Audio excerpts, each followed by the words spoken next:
Yeah, thanks for the kind introduction and for the invitation to speak here. And unfortunately, I could not come because I'm participating in another program here.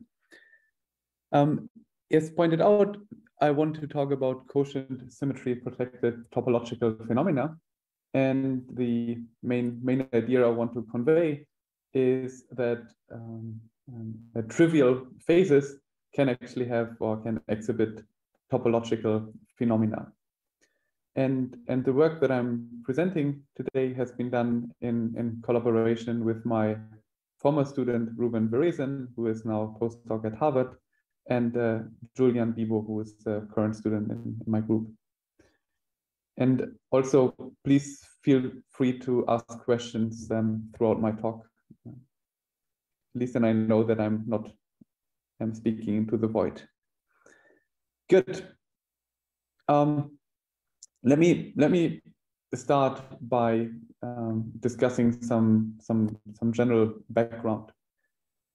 So first, all what we are concerned with for this talk is the physics at zero temperature. So we just studying ground state properties, and we want to focus on gapped quantum phases of matter, and we are talking about different gapped quantum phases in the following way. So we are saying that two Hamiltonians are in the same phase if there is actually a path of gapped Hamiltonians connecting them. Right, so the picture we can have in mind is we have now two Hamiltonians, and now we just add the parameter interpolating between H0 and H1. And if I can now find a continuous path from H0 to H1 without the gap ever closing, then I would say that, well, we are that H0 and H1 are in the same phase. If, however, there's what we would call an unavoidable crossing, so even if we try very hard, we cannot find any path connecting them without a gap closing. In this case, we would say that there are different phases of matter. So, and there are different types of gapped phases. We are all familiar with spontaneously symmetry-broken phases. So, for example, we all know that the Ising paramagnetic phase is distinct from an Ising ferromagnet because the Ising ferromagnet is spontaneously breaking the spin flip, or like the Z2 symmetry. However, there are also topological phases that break out of this paradigm. And one famous example is the Haldane phase.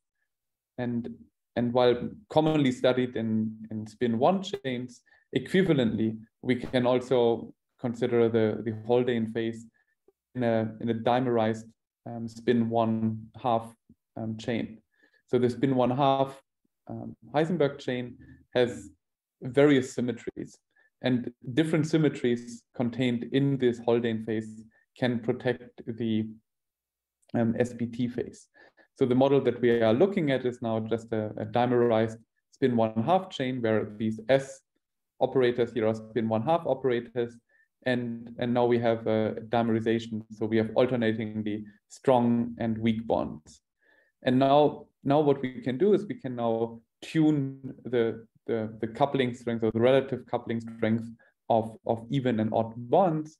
And if we pair, or if now the coupling within a unit cell is strong, or stronger than the coupling between unit cells, in that case we would say that this is a trivial phase, and we find that the spins are now forming singlets within the unit cell, and we have a unique state which is adiabatically connected to a product state of singlets within the unit cell. So this is what we would call a trivial phase. However, if we now tune across the critical point where we have an isotropic, translation invariant Heisenberg model, then we just go into another phase. And this phase, the singlets are across unit cells. And in this case, we find that the ground state, at least in the thermodynamic limit, is has a fourfold degeneracy. And we have localized spin 1/2 degrees of freedom at the edge, right? So in the extreme case, this is very obvious that if I just turn off the coupling to this spin, then we have now an idling spin here. So we get a fourfold degeneracy. So this is now the model, but these kind of different phases or distinction of phases can be understood in terms of what we call symmetry fractionalization. And let me just briefly elaborate on what we mean by the term of symmetry fractionalization. So now, while in the previous slide, I was specifically talking about the dimerized spin 1/2 Hamiltonian, let me now discuss about this a bit more abstractly or more generally. So let me now assume that I have a local Hamiltonian and I have a gapped ground state psi naught, and I'm assuming that this gapped ground state is symmetric under a certain symmetry group G, right? And now, right? So if the state is symmetric under G, what I can do is I can now globally, assuming that G is now a symmetry that acts locally on the spins, what I can do now is I can say that, well, I just act with the symmetry operation on every spin of my lattice. For concreteness, you can think of the symmetry group G now being a spin rotation symmetry. And now if you just take a state that has this spin rotation symmetry, we would say that we are just rotating globally all spins by a certain angle, and we find that the spin itself is invariant under this rotation. So now if the state itself is symmetric under this, then we know that in the bulk, the symmetry operation is acting as an identity, so it's not changing anything, right? So note, if we were to take the system with periodic boundary conditions where we actually have a unique ground state, then acting with the symmetry operation on the state itself, on the state, should actually just return the state itself, because it's not changing the state, it's a symmetry. If however we have a system with open boundary conditions and in general some degenerate states, then the symmetry might act non-trivially on the boundary degrees of freedom, right? So it's only at the edges that the symmetry can act non-trivially. Because in the bulk, again, if you just are sufficiently far away from the boundaries, the state has the symmetry, so the symmetry operation do not change the state. Good. Just to repeat maybe the important parts. So we have now a ground state which is symmetric under certain symmetry operations. Well, now we are just cutting open the boundaries, so we just do something to the boundaries, so which means that the symmetry might act non-trivially on the boundary. And since we just know it only acts non-trivially at the boundary, we can now fractionalize the symmetry operation into something acting on the left and something acting on the right of the spin chain. Good. So let me now make another assumption. So now I am assuming that the on-site symmetry, or more generally speaking, the way that the symmetry acts on a given unit cell of our lattice is a linear representation.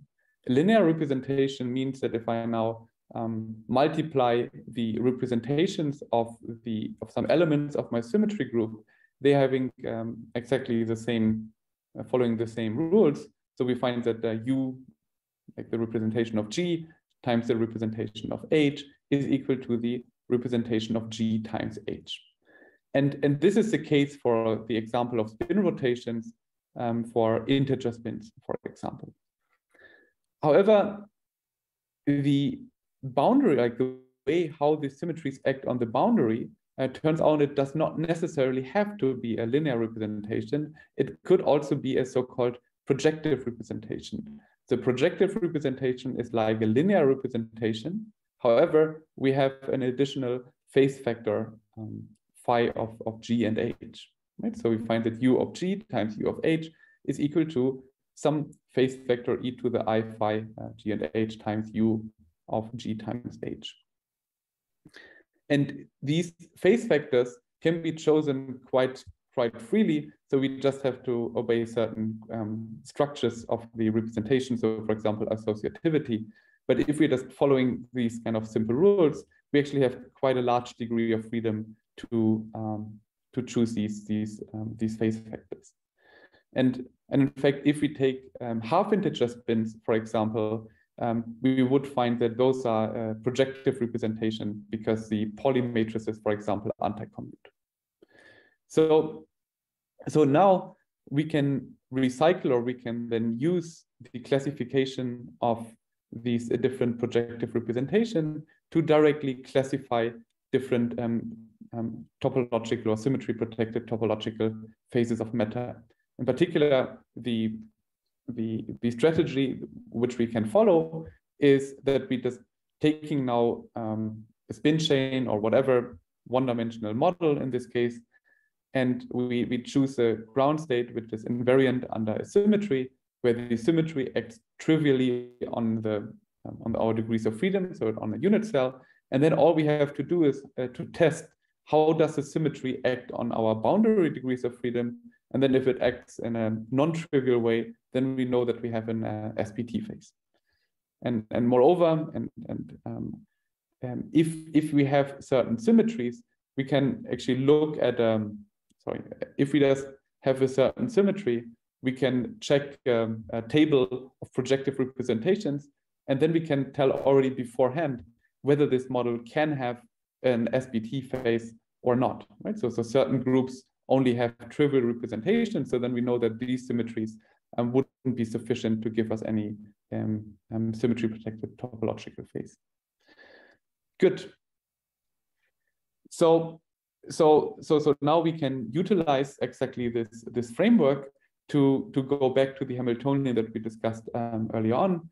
So we now tune the dimerization, and we just pick this Z2 cross Z2 symmetry, which is a subgroup of SO3, and we find that on the left side of this phase diagram, where we have dimerization within the unit cell, where we're forming singlets within the unit cell, and in this case, we find that the boundaries have a spin 0, and they transform basically like a linear representation. And in the other case, we have a spin 1/2 degree of freedom at the edge, which transforms projectively under this under symmetry.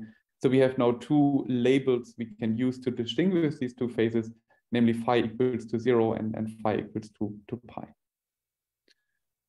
So, and as a direct consequence of the fact that we have a projective symmetry here at the boundary, so as a direct consequence of the spin transforming under a projective representation of the symmetry, is that the ground state has to be degenerate. Right? In a similar way how we prove the Kramer's degeneracy, we can also prove that there has to be degeneracy of the coming from these edge degrees of freedom. Good. So this was my crash course on SPT phases and how different symmetries can protect these SPT phases, and how we can use these projective representations to classify or to label different SPT phases. Now, unless there are some questions, I would continue and discuss now how we can destroy, or how we can trivialize a phase. Right? So basically, what I want to do is let us say that we have a Hamiltonian, and for this Hamiltonian we can then figure out that this Hamiltonian is in a non-trivial SPT phase. So how can we then still kind of adiabatically connect it to a trivial phase? And the first, and this is a quite obvious way of doing it, is that we could break the protecting symmetries. So for the case of the spin chain, a model that we discussed a moment ago, for example, we could add a staggered field, right? If we have a staggered magnetic field, then it would break all the symmetries that formerly protected the SPT phase, and then we can, without closing a gap, connect the Haldane phase to a trivial insulator, right? So then we can construct a path going from the SPT phase to the trivial phase. And if we do this, immediately the nice features disappear, right? So the moment I turn on my staggered magnetic field, not surprisingly, the edge modes, for example, are immediately kept out, and even like for a very tiny staggered field, we would not have a sharp transition between the SPT phase and the trivial phase. So basically, the moment that I break the protecting symmetries, all the nice features of the SPT phase are flying out of the window.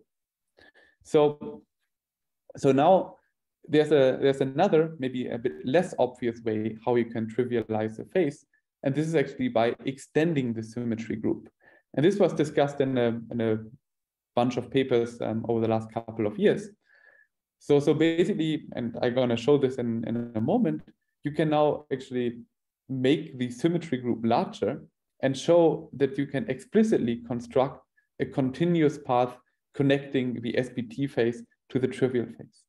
However, and this is a question which hadn't been answered before, is to which extent are actually the topological features parametrically stable, right? So to which extent do certain features that we know and like about SPT phases still exist? And this is actually the question I want to address in the following. So I want to first consider a very concrete model again. And the model that I want to consider is the so-called Ionic Hubbard model. The Ionic Hubbard model is now a model where we have half integer, we have fermions with a half integer spin. So each fermionic site can be either empty, it can be occupied by a spin up, it can be occupied by a spin down, or it can be occupied by a spin up and a spin down. And now we have different terms in the Hamiltonian. On the one hand, we have now a dimerized hopping. So fermions can hop between nearest neighbors, and we have a dimerization and the hopping strength, right? So the hopping amplitude on even bonds is different from the hopping amplitude on odd bonds. Then we have another term, which is a staggered chemical potential. So we find that there is now a chemical potential which has a different strength on even sides and on odd sides. And lastly, we have on-site Hubbard interaction. So this is now the Hamiltonian. So we add these terms and we can now vary the parameters. The hopping amplitude, the overall hopping is set to 1, and then we can vary now delta and u, and also the amount of dimerization. So now let's look at the phase diagram. So for this phase diagram, we fix the staggered potential. So the staggered potential is now fixed to 0.4. And now we just vary on this phase diagram the other two free parameters, which are u, so the Hubbard interaction, and the dimerization. So now in this model, we can recover the Heisenberg model that I introduced before. In particular, if we send u to infinity, we find that the effective model describing the low energy physics is actually the aforementioned Heisenberg model. And because of the dimerization in the hopping, this translates actually to a dimerization of the bonds in the Heisenberg model. So in the limit of U infinity, we actually have exactly the SBT model that I looked before, right? So we get exactly the dimerized Heisenberg chain, and this is exactly the model that we get for U goes to infinity.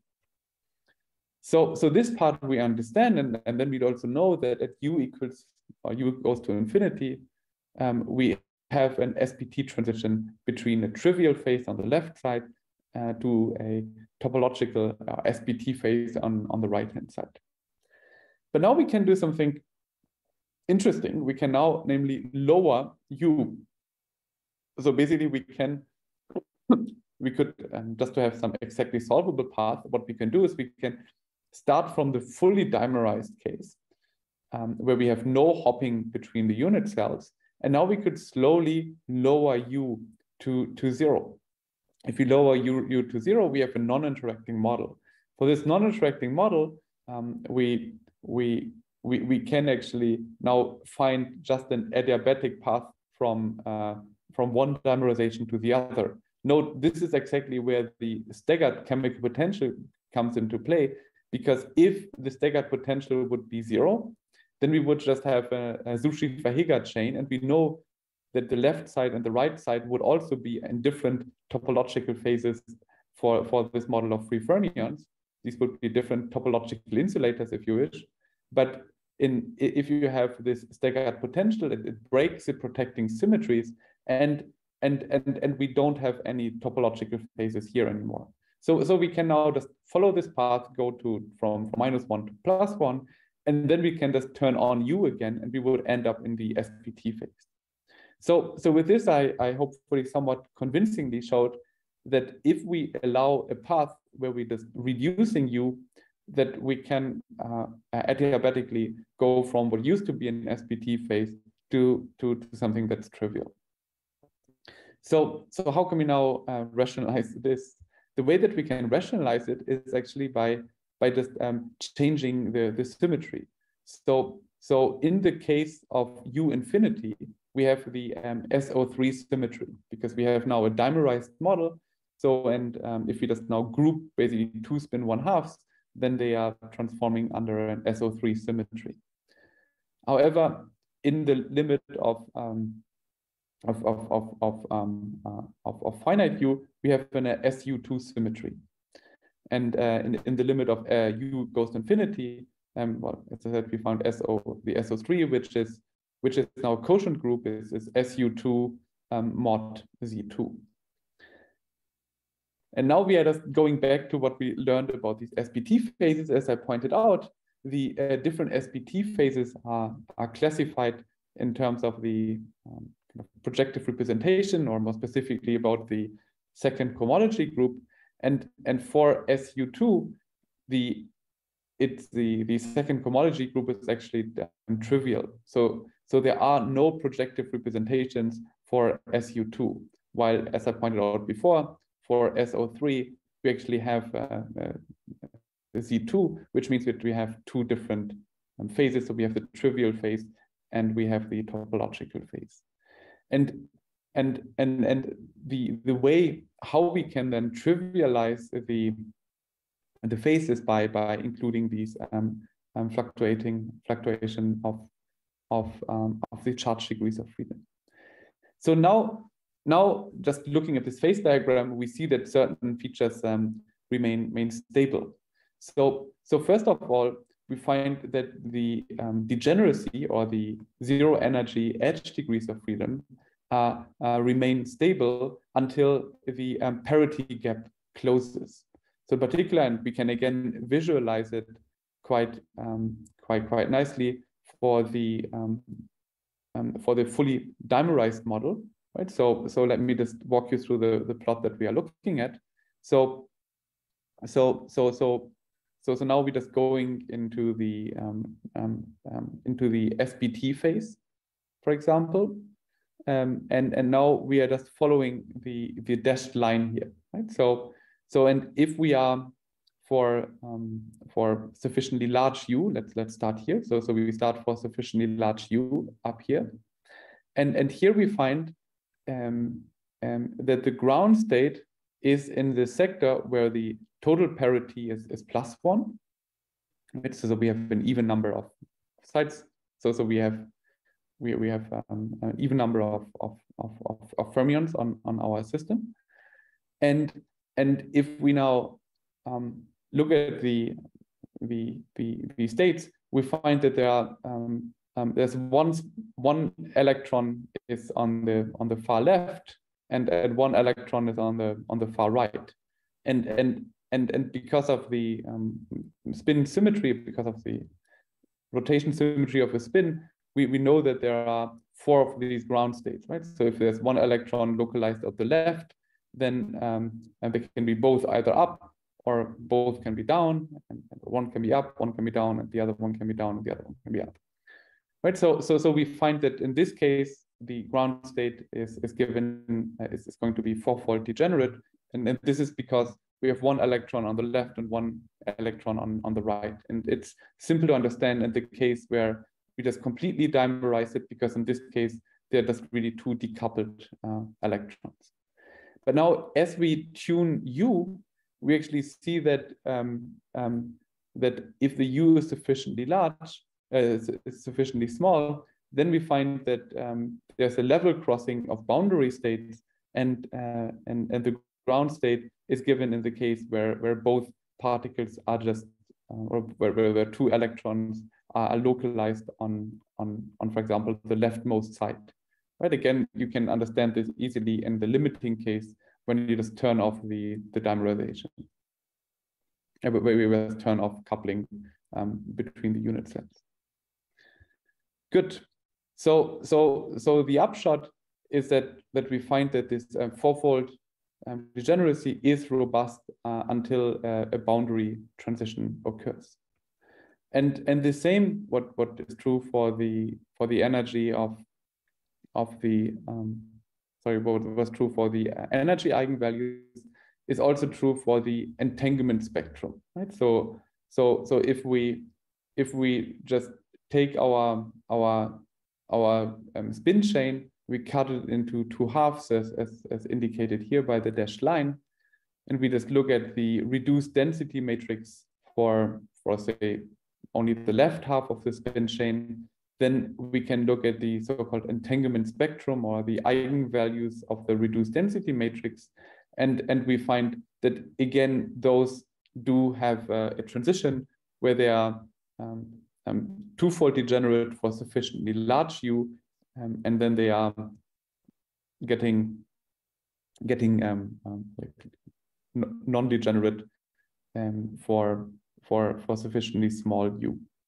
Right. So basically, what we have observed so far is that features like the ground state degeneracy and also degeneracies in the low energy part of the entanglement spectrum remain robust, even though the phase itself is actually already trivial, right? So we can actually just adiabatically go from one state to the other. And then also, I mean, we just already noticed it in the plot.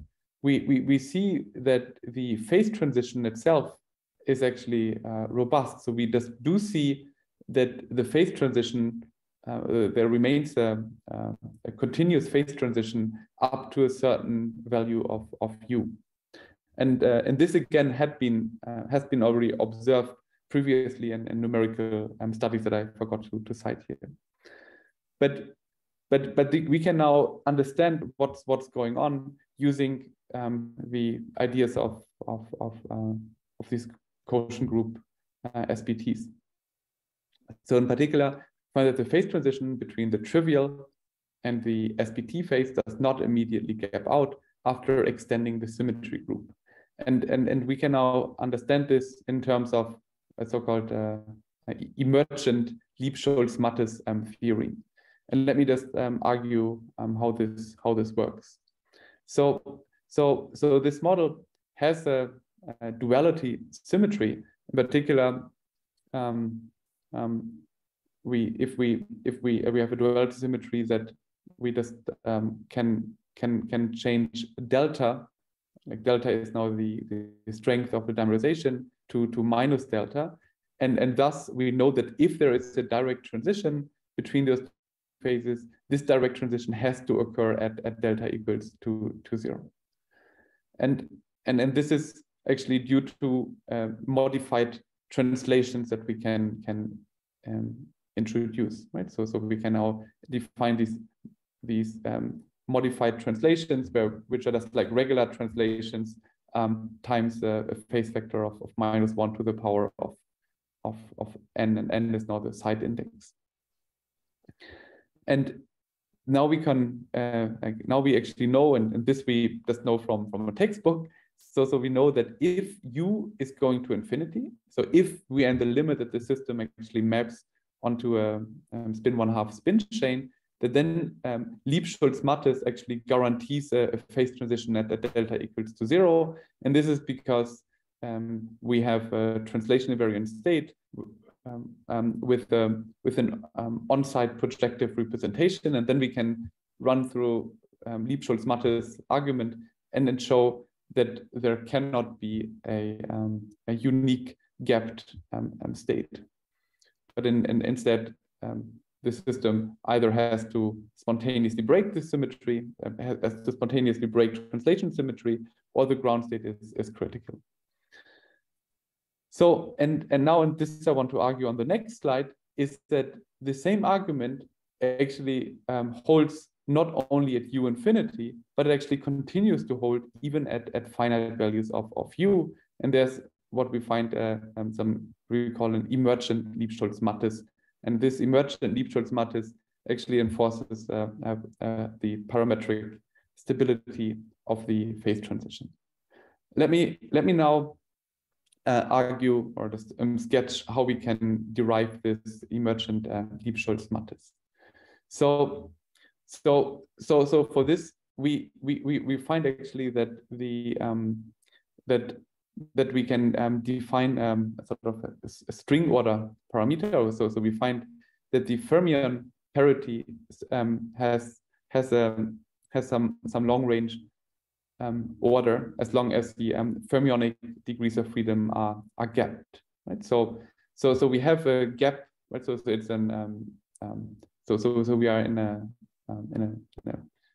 mod insulating phase.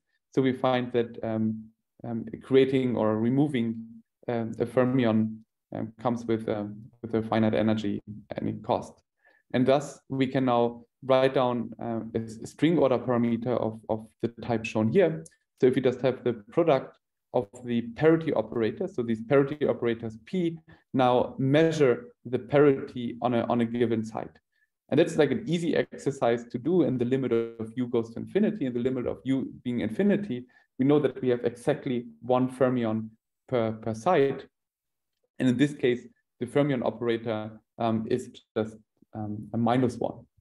And so in the u infinity limit, this is just a string of -1s, and this is then in that extreme case, it basically just means that it's basically e to the I pi times the length of this chain, because the length of the chain just indicates how many -1s we multiply. But this string order remains robust even if we just go away, because as long as the parity gap remains, we find that this parity string operator will be just some non-zero constant times e to the I pi times the length of this chain. And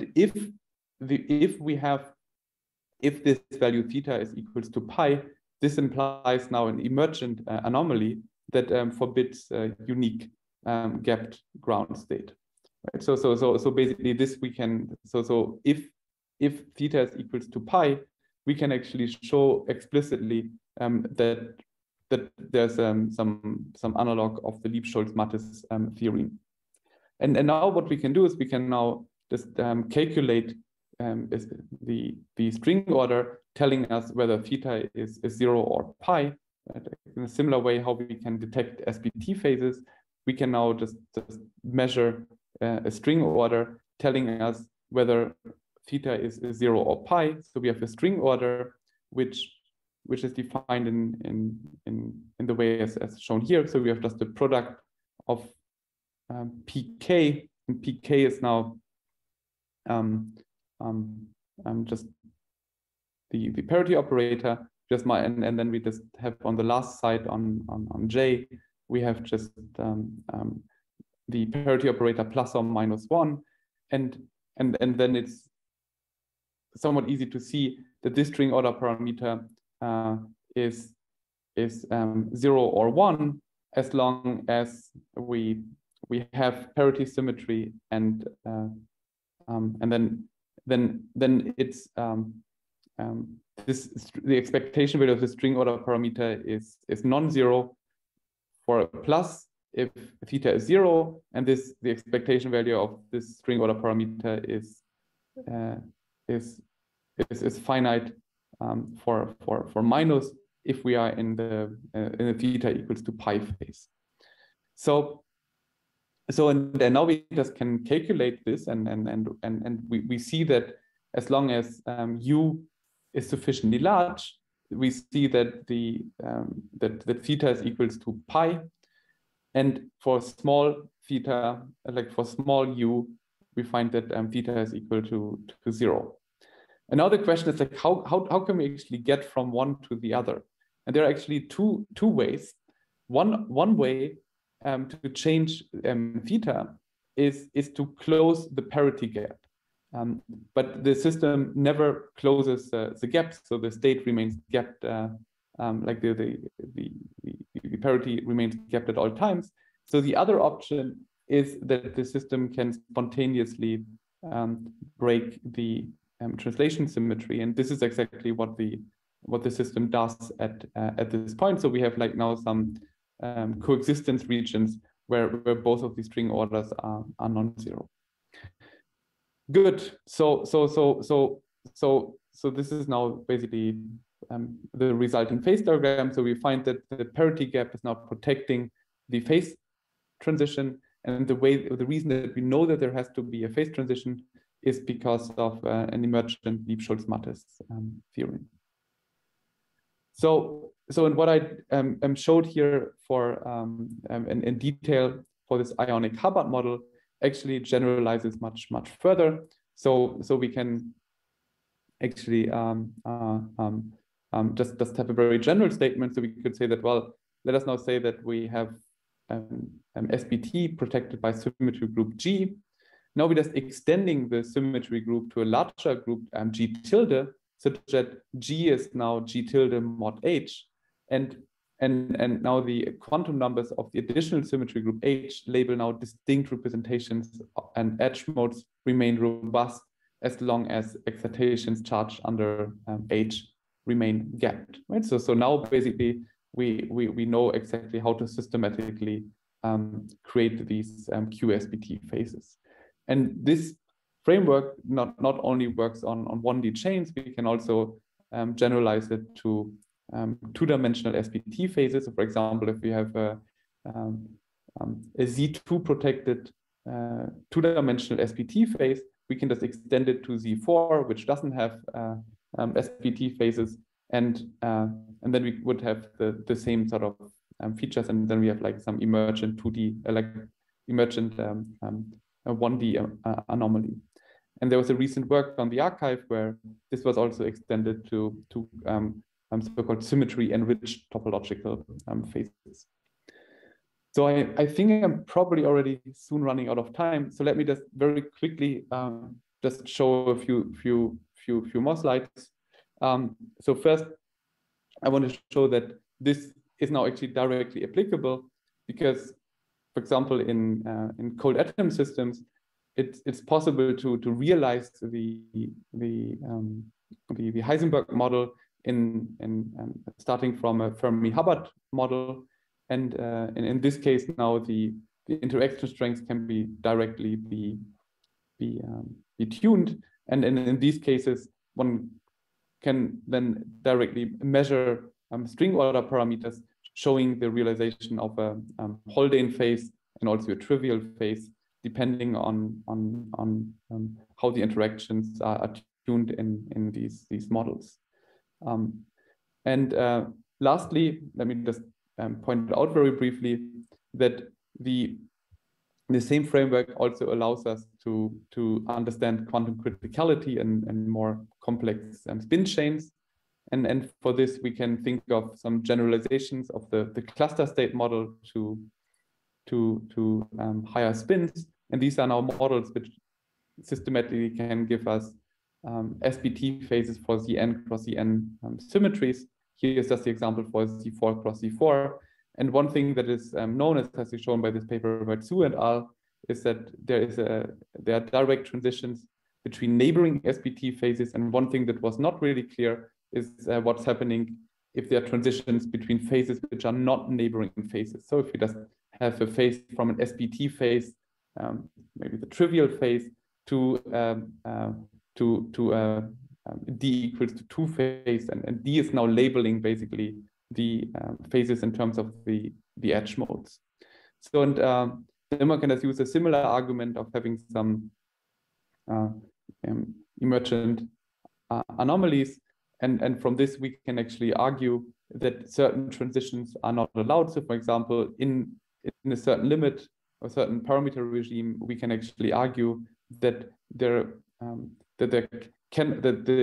that certain phases cannot be formed, and thus there has to be a direct transition between these phases, and we can actually just characterize the criticality of those direct transitions using this framework.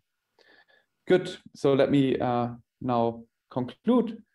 So I basically just showed that if we trivialize the SBT phase by extending the symmetry group, that certain topological features remain robust, even though the phase itself is trivial in the sense of that we can adiabatically transform it into a trivial insulator.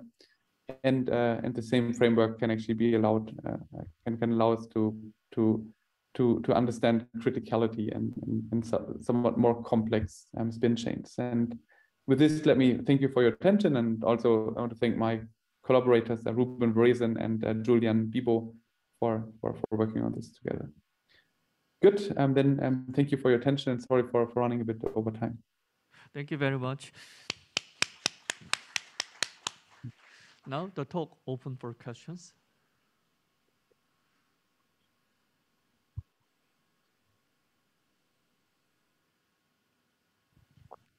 Thank you for the interesting talk. So I have a question. So by the way, I'm Haruki. So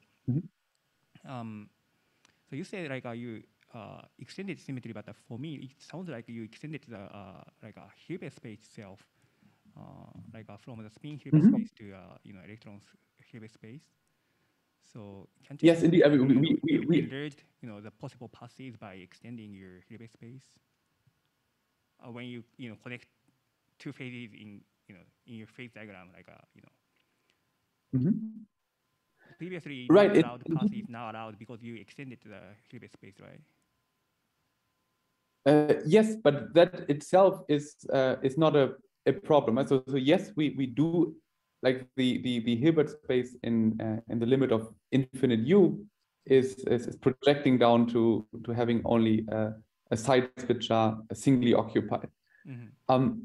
But extending the Hilbert space per se doesn't really generate problems necessarily for the SBT phase. So, for example, here I'm showing the Haldane phase for spin 1/2 degrees of freedom, right? So in order to get the original Haldane spin chain, we would have to apply projectors to a spin 1 Hilbert space, but that doesn't really change any property of the phase. Wait, so the original model is spin 1 model, right? Right, the original model is a spin 1 model. And it is interesting because it has spin 1/2 degree of freedom, like fractionalized, like projective representation at the end. But now you have electron, which is really a projective representation of your, you know, Mm-hmm. like a Z cross Z symmetry. If you have that kind of elementary particle, like I feel like you can always trivialize your model, right? So. Well, we cannot. I mean, let's say we do not include the charge fluctuations, right? Let's say that we are here at u equals to infinity. It's actually not, even though we're having now a chain of spin 1/2, it's impossible to go from this dimerization to the other dimerization, right? So the fact that we just, instead of having integer spins, we're having now spin 1/2 with a unit cell, doesn't generate any problems for the SPT phase. Okay, I will just think about it. Thank you. Mm-hmm. One more question.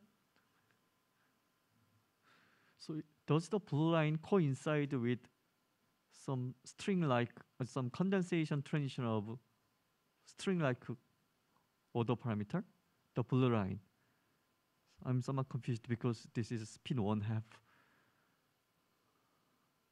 I'm sorry. So you mean like the Yeah, condensation of the string order parameter. Yeah, because this is a spin 1/2 system. I'm somewhat confused. Boundary transition line, blue line. The no, blue. Yeah. We don't have like the string order parameter, like the conventional string order parameter that you would use to distinguish the two phases. That one is not robust. So the string order parameter itself would actually be 0 everywhere.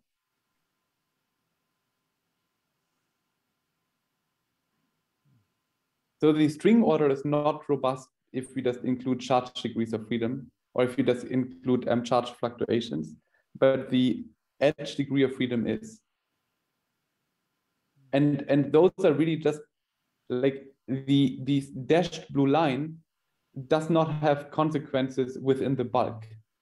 So in the bulk, like let's say that you have a system without boundaries, it's, I think, impossible to figure out where exactly those lines, like where the blue line goes. Right? So the blue line you can only figure out if you actually consider a system with boundaries.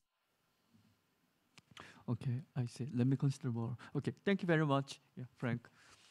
Yeah, thank you.